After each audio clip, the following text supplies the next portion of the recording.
Recently, I was talking to someone about a situation in which they were basically trying to set a boundary with another person, but they were worried that they might be being manipulative of the person instead. And I think this is something that many people feel concerned about when they're trying to move toward healthier relationships with people, or to change dynamics about a certain relationship that they don't like.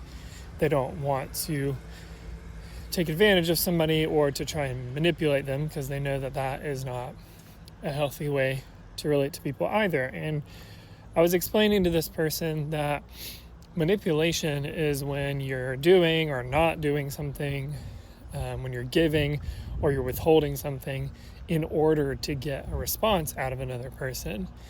So it might be like stopping communication with somebody because you're hoping to get a response out of them.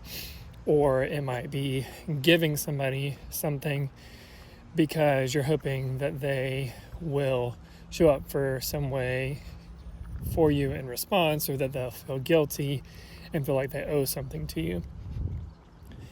I really love what Mel Robbins says and the way that she frames boundaries, in that she calls it let them and let me. She's very famous for the let them theory, but there's a second half of that. And the second half is the let me part. And that's the part that we are talking about when we talk about boundaries.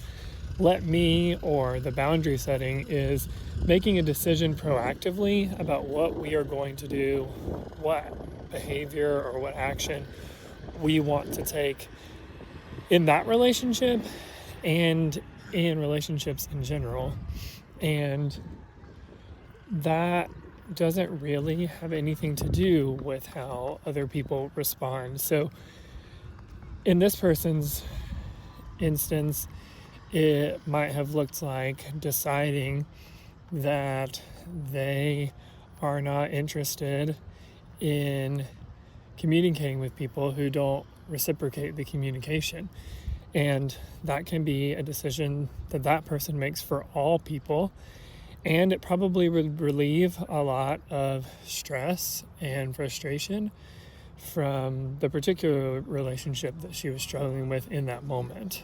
There will, of course, be some times that the relationships that we find ourselves in have moments where people can't show up in the way that they have in the past or in the way that we expect. And we'll have to make case-by-case calls on whether or not we want to extend grace and patience in those moments. But it is important to just remember that we tend to want to set our expectations in response to people's behaviors, not in response to their words or their promises or their intentions.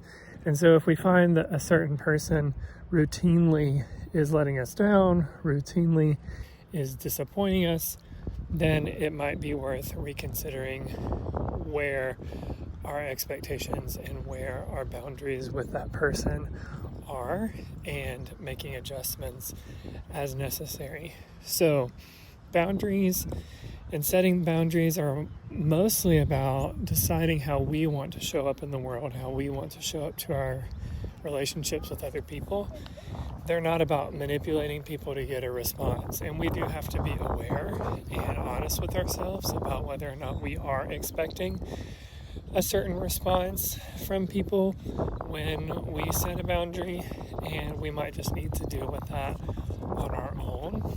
But in general, if we feel that we would do the same action in any relationship regardless, then I think we can be assured that we're not trying to manipulate someone. We're just trying to do what's best for us, trying to approach relationships in a way that sets us up for success.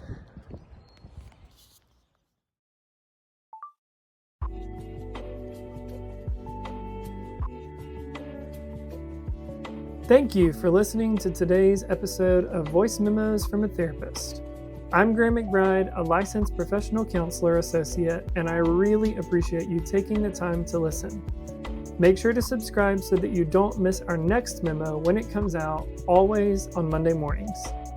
Just a reminder, the content in these podcasts is just my own opinions. They should not be considered therapeutic counsel or advice. And as always, I reserve the right to continue to learn and grow, as I hope that we all are. If you have further questions, feel free to find me on social media at gmc.counseling. This podcast is also available on YouTube if you're more of a video person, along with some longer form content. And finally, if you would like to learn more about what was discussed today, you can find more details in the show notes. As always, I hope you have an amazing day.